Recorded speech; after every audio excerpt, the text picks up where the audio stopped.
Luigi Curto, presidente di Confartigianato del Veneto. Ma questa ripresa la vediamo o è soltanto uno spot del governo?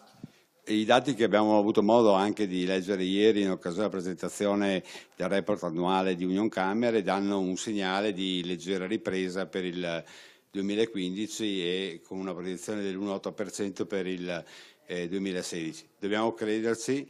Credo che l'ambito di crescita in particolar modo più evidente sia l'internazionalizzazione, ma dobbiamo credere anche molto nelle start-up delle nuove imprenditoria femminile e imprenditoria giovanile, e su questo i corpi intermedi da noi rappresentati devono essere proattori per far crescere in realtà questi numeri, magari in maniera maggiore.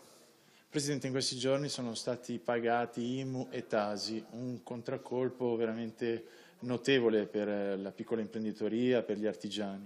Assolutamente sì, le proiezioni da quando si è iniziato a pagare a oggi c'è stata una lievitazione spropositata. Il nostro libro blu presentato qualche mese fa appunto sulla realtà di ogni singolo comune vede dati che sono contrastanti. Le amministrazioni pubbliche oggi fanno molta leva su queste entrate per le carenze di finanza che il governo chiaramente ha tagliato alle regioni, di conseguenza le regioni hanno delle enti locali. Non è più ammissibile però che a pagare siano solo le imprese, in questo caso le imprese medio-piccole, che sono poi l'ossatura portante del sistema veneto. Una cosa insostenibile, credo vi sarà un limite verso il quale non si potrà più pensare ad andare oltre.